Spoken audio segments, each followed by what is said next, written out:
Chipmunk's Gourmet Picnic Surprise.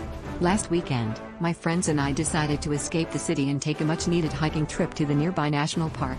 Everything started off pretty normal. We packed our backpacks with the essentials, water, snacks, and a first aid kit, then set off to conquer the trail. The weather was perfect, the sun was shining, and we were in high spirits, ready to take on the great outdoors.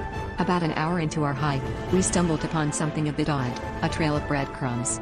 Now, I've seen my fair share of fairy tales, so naturally, my mind went straight to Hansel and Gretel, but we joked about it being an overly enthusiastic birdwatcher snack fail.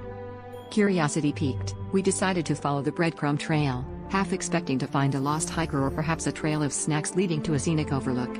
As we ventured further, the trail of crumbs grew denser, eventually leading us into a small clearing that none of us had noticed on the park map. That's when things took a turn for the bizarre. In the middle of the clearing was a full-blown picnic setup, complete with a checkered blanket, wicker baskets, and a spread worthy of a gourmet magazine. Surrounding the feast was a group of chipmunks, all wearing tiny, makeshift chef hats. It was like stumbling onto the set of a woodland cooking show. We stood there, mouths agape, as the chipmunks started serving each other tiny portions of salad, sandwiches, and what appeared to be a nut-based charcuterie board. My friend Jake, always the practical joker, whispered, "I bet they have a Michelin star." We tried to approach quietly, not wanting to disturb their feast, but one wrong step from our clumsy friend Sarah sent a twig snapping under her boot.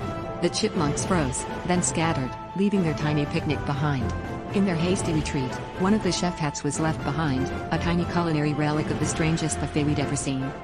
As we stood there, still processing what just happened, Jake broke the silence with a grin and said, "Well, I guess we just discovered the secret to a squirrel's success. It's all about the Chip and Dale cuisine."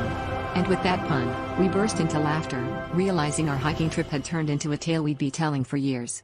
Who knew that following a trail of breadcrumbs could lead to such a gourmet adventure?